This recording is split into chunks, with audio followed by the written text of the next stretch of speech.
Hey everyone, in this video we're going to talk about the mental aspect of snowboarding. Snowboarding is a very mental-based sport, be it visualization, overcoming fear, or just trying to figure out a technical aspect of a trick. So we're going to go and cover a bunch of it here. I'm planning on making a whole series of this in the future, but I figured I'd put a video out there with all the information, the work I'm doing throughout the summer to help me get better at snowboarding throughout the winter. And we'll start with something that's really important in all of snowboarding, visualization. Visualization is something that everyone uses, especially for more advanced tricks where it's too risky to go and try the trick without really grasping how to do it. And what we're trying to do with visualization is try to get a general sense of what's going on. And the best way I figured out to go and really navigate this is trying to get little muscle triggers. So it's really hard to just like visualize the whole trick and put yourself in it, but you can visualize certain parts of a trick that you can know what it feels like. So the trick I've done my most mental training on is the dub back 10, so I'm going to use that as my reference, but it's going to vary from every trick. So for a dub back 10, the key to success is pulling your head into a second part of a flip. So what I'll do for my mental training on this trick is I'll go and practice my wind up, snap, and then pulling in. And I'm trying to really memorize this motion right here because that's going to be what pulls me into the second part of a flip. And whenever you're doing a trick in snowboarding, there's going to be a big leap of faith of like, will this actually work? Will this give me enough power? And that's even more true on doubles. So that's what we're trying to go and figure out and really unlock in the mind is how can we go and get this motion and get reassured that the trick's going to be a success as early on as possible. Because if you're just throwing a backside 720, when you're learning it, your spot probably isn't going to be too locked in. So there's going to be a moment of unknown, and that moment of unknown can really mess up your whole form. So we want to be able to go and use our visualization so we can go and train our takeoffs, train every part of a trick so we feel confident throughout that first portion of a trick. Then we spot for the landing and we're like, okay, we do got this. So then we go and hit that other mental training and pull in. And this video will go and lead into the fear that comes into it because ideally you're doing your visualization detailed enough and realistic enough that's triggering that fear sense in your brain, that little bit of anxiety that hits your chest. I remember many nights, countless, where was visualizing my tricks and I'd get myself so scared I wasn't able to sleep. And this is actually the feeling that we really want to get comfortable in because I don't care how good you get at snowboarding, how much you shred, you're never going to get rid of that feeling. And that feeling I actually think is really important. It keeps you grounded, it keeps you in the moment, and it keeps you realistic. So it's a really great tool to be able to go and work on that feeling and go and completely adapt it into your riding. Easier said than done. I don't always like it, but I've never had a day where I'm trying stuff outside of the box, stuff that I haven't actually tried on snow before, just visualization, but I didn't have that feeling. So it's good to get used to it and get feeling it, and that's another great aspect of this visualization training. So let's see, what trick can we do that would be good for this? Backside 360 is probably just the trick I teach the most, so we'll use this one. So on a backside 360, what are the keys to success? The keys to success are a good takeoff, a little bit of continued rotation with that upper body, and then pulling through with that head, so then you can go and see that landing and use counter rotation to finish it if needed. So when I'm visualizing a backside 360, I'm first going to go and visualize that setup card.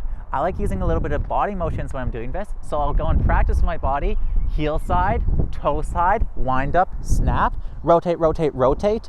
Then I'll go and close my eyes and try to visualize those muscle movements, those feelings with the trick. So now I'm going to go and think about it. So like heel side, toe side, pop, look, carry. And this is really powerful training because not only are we training how we think the trick should look, we're also training how we think the trick should feel. And let me tell you, this works really well. I'll give you an example. I was learning cab dub 9s on airbag in Japan, and I've never tried a cab dub 9. It's not something I'm really comfortable with. I'm not much of a flipper. But when I went and actually tried this trick, I was blown away. It felt exactly like I was picturing it, exactly like I was visualizing it, and all the worries I had about the trick didn't turn out to be true. And I was able to throw it, and as soon as I threw it and pulled into that second flip, I'm like, I got this. And that's really the power and what helps with this training is just having that confidence to send it, and then that confidence of like, oh, this feels exactly like I've been simulating. Obviously, trampolining and everything like that really helps with this as well, because even if you can picture the trick fully in your head, you really need to get those minor details and think about how the muscles are flexing. So for the cab spin, what I was worried about was I'd throw the first flip and then I'd be blind and would have to throw like a back flip, or my current spot where I'd pull over shoulder would spin me too much or not give me enough rotation. So as I was visualizing it, I'm doing this pop and then pulling in. And I do this also before every double back 10. I close my eyes and just think like, okay, snap, pull, snap, pull. So it's really something that's helped me a lot, is getting that motion of feeling that motion, feeling that snap, then closing my eyes and trying to add that feeling into the trick. For the cab dub 9, when I went and tossed it, I went and popped it, and then as I pulled my head into that position that's very similar to the dub back 10, I then felt that comfort, and then I could see the landing, and from there I was able to trust because I already felt out that process. And now let's talk a little bit of how we can deal with this fear and how much fear is too much. Because even though we'll all have that little bit of anxiety, that tight chest, that like bit of doubt in the mind, it's really important to know how much of it's reasonable and how much of it's unnecessary. So what I like to do is set a couple rules and go and try to simplify tricks into the most basic principles possible. So the first rule, if I'm doing something like a dub back 10, I have a rule that I have to do 2 perfect back 7s in a row before trying it. Because the thing I'm worried about the most on the dub back 10 is that I'll go and mess up my takeoff, not get the rotation, and I'll go and land on my head, or I'll go and hit the knuckle. But if I do 2 perfect back 7s, landing in the sweet spot, and I'm taking the same speed every time, I'm able to go and be like, okay, you don't need to worry about completely botching the takeoff, and you don't need to worry about knuckling the jump, and you don't need to worry about having the right amount of power. So by going and doing the prior tricks and getting them perfect with the 2 in a row, I'm able to be like, okay, brain, don't worry about that stuff. You have that stuff. Let's go and worry about the things that are unique to this trick. And that's really one of the biggest keys to going and getting comfortable with tricks, is narrowing it down so you can focus on the unique aspects of each trick. For example, if we're doing like a backside 270 onto a rail, we're going to be like, okay, I need to get a good takeoff so I can get over the rail and rotate so I can land in my board slide. So you need to really think about that takeoff because it's the most important part. Then if you want to do a back to pullback, there's a little bit more complexity, so I can't spend my whole time thinking about that takeoff getting over because I need to be thinking about that counter rotation so I can then go and pull it back. So that's what I'm talking about by like going and simplifying a trick. So if you're really comfortable with like backside 360s, think about what part of a backside 360s work for you, what parts are easy for you, and then what parts you're worried about changing for the 5. And then another thing that really helps is making sure that you're just not overdoing it. If you're going and feeling sketchy about your prior tricks before trying the bigger ones, don't try the bigger ones. It's not worth it. Take the time, learn the fundamentals, build that base, because the fear is there to protect you, and working past it is part of being a great snowboarder, part of learning, part of progressing, and why snowboarding is so fun, but sometimes it's there for a good reason. For example, say I'm going to a rail and I want to do a backside board slide. I really want to do a backside board slide on this rail. What parts of this trick are scaring me? Okay, I'm scared that I'm going to land on the rail, slip out, and fall on my back. Very fair concern. It does happen. What can we do to prevent this? Well, I know that I can do a backside board slide on a flat rail. What parts of this backside board slide on a flat rail are different than the down rail? The difference is the takeoff and the angle of the feature. So then I want to make sure that I get really comfortable with backside 50-50s, so I get that angle of the takeoff, angle of the rail, get that motion completely locked down. Next, I need to make sure that I'm not going and overextending myself, because I'm really good at doing the backboard on a flat box, shifting into a backboard, but I'm worried that when I jump onto the rail, I'm going to be tall, so when I hit it, I go and slip out and fall. So I'm going to need to make sure that I can go and do the backside 50-50 with more by my legs, so I don't fully extend out of that backside board side position, so I can pop up straight into it and get into that position I'm so comfortable with. And if I'm not comfortable with backside board slides yet, I shouldn't be trying it on the rail, because I don't have the necessary tools to simplify it, and it's becoming too many unknown variables. And that's really the key and the core of all fear in snowboarding, and the challenge is unknown variables. That's why I think that it's so beneficial to make this kind of video, talk about snowboarding, watch the pros, to see what kind of things we're doing and what kind of variables we're going and working with. This is also why there's so much complexity in snowboarding, because there's a lot of more going on than what you see for the trick itself. If you're struggling figuring out what's going on with your tricks, if there's some variables that you can't go and really figure out what's happening, and I'm sure there will be, there's definitely are some for me, check out my Patreon. I have video analysis on it where you can submit a video of your riding and I'll give you a video detailed feedback, breaking it all down, giving you the details, what you focus on, what you need to work on, and that's been really successful for some people. And I'd highly recommend it. It's personally something that I think is really beneficial and I really enjoy doing it. So check that out if you want some help. But if you're just trying to figure it out yourself, then we'll keep going with this video, because that's what snowboarding is about. It's a self sport and it's nice getting help, but it's also that feeling of figuring something out. It's pretty dope. So what do we want to do as a recap for mental training? First, just get used to using visualization. If you want to do a trick, picture in your head. I like to do a combination of third person in visualization and first person. So first person means I'm picturing it as if I'm doing the trick. So if I'm doing my setup carve, I'm there in it. I'm trying to match that first person POV and trying to visualize that. It's pretty hard to do, so if it's loose, you get distracted, pull away. That's completely normal. No one's doing absolutely perfect visualizations of each trick without getting a little bit distracted. Maybe someone is, I'm definitely not though. Then I also like to do third person. This is really good for like determining axis rotation, pulling, and getting a more general sense of what the trick looks like.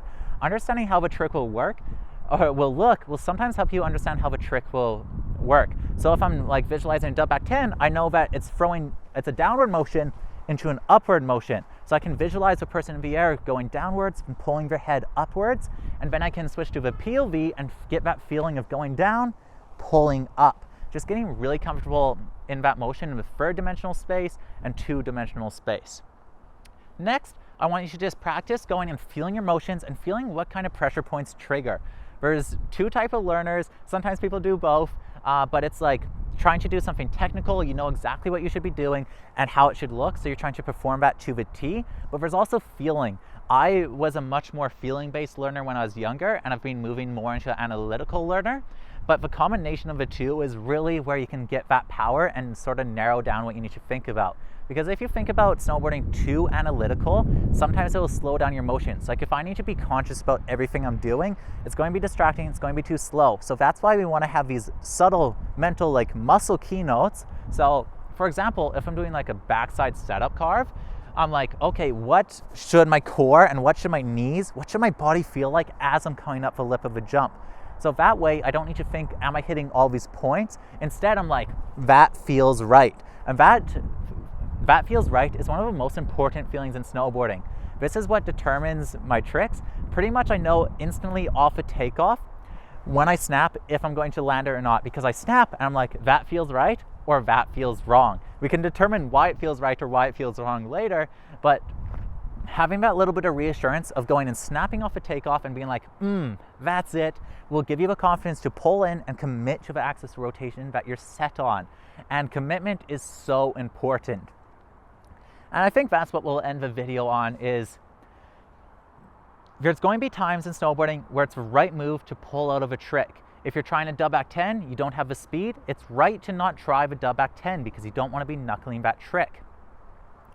But there's also a time where it's like, I need to commit to this no matter what. And usually when I'm trying to double for the first time, that's the mindset I take. That I'm committing to this no matter what. And that's why I really like to just take that time at home, spend the time visualizing like I'm committing to this, I'm doing this no matter what, and I try to give myself that anxious feeling in the chest so I can go and live in it, do my visualization with it. Because as you're up there on the slope about to do that trick, you're going to be nervous. So if you can incorporate that into your mental training, it's going to really help when you get to the slopes. Oh, that brings me to one more point, injury prevention. This is all to prevent injuries. If injuries weren't a thing, we wouldn't need to be doing all this prep work. So the best thing you can do for injury prevention, I'll make more detailed videos on all these topics when there's winter and there's snow and we can make it all high budget. Right now I'm on a mountain, it's sunny, we're talking, so it's pretty casual. But there's a lot of cool things you can do for injury prevention, be it changing axis rotation, going and hitting rails at certain speed or certain ways. I base my whole snowboarding around injury prevention, and I'd like to say And I am gonna say, because it's true, this is the first ever year I went a full season without taking an injury. Sure, I took a couple of slams, split my cheeks a couple times, but nothing that took me out and really hurt me, and that's the first time ever. Partially, it's because it was a short season and a bad second half of a season, so I didn't have as many opportunities to wreck myself, but also because I did such good injury prevention and so much visualization, I just felt on it this year. And I didn't really feel like I was in a situation where I could get hurt. And a big reason for that is because now I'm not ego doing the tricks. I'm doing the tricks because I feel right and they're right on the jump. The closest example I have, I do a lot of dub back 10, so a lot of my examples are dub back 10s. But if I'm doing a dub back 10, I'm going to be very careful on what jump I do it on. If it's a jump that you're hardly getting over the knuckle and your head's really close to the ground as you're coming over the knuckle, no dub back 10s on it, because if you go a little slow, if a wind hits you, if you miss your pop, if you under rotate, you land on your head. So a safer jump to do the dub back 10 is one that you go over the knuckle with a lot of extra air time, because that'll give you more time to shift and get around, and then you're avoiding the worst case scenario of hitting that noggin of yours. So whenever you're snowboarding, whenever you're thinking about these tricks, think about how you can make it safer. If there's any little way, if you're worried about knuckling, think about the steps you can take to make it so you don't knuckle as much. I use the drop-in point. That's finding a point where I go straight from, and it gets me into the general sweet spot every time, so that way I don't need to worry about speed. And it's little things like that that you stack up over time saves you so many injuries. So now, final recap for like the 4th time. Practice your visualization, practice your points, feel what muscle triggers hit and which ones don't, so you can go and hit that subconscious. Try to go and visualize your tricks and get it realistic enough that you feel that anxiety in your chest. Then go and think about how you can do those tricks with the most minimal risk to yourself. And when you combine all that, you're getting a really healthy mental state that's going to help you translate to a realistic setting, and it's going to make you a better snowboarder in the meantime. So we'll be back at it with more mental videos, but let me know what kind of training you're doing this summer, what kind of videos you want me to make. We're in a bit of a dead season right now. I have a bunch of videos in the works, but for now we're just chilling and sort of loose vibes. So thanks for watching. Hope you learned something new, and if not, you definitely will in the next one.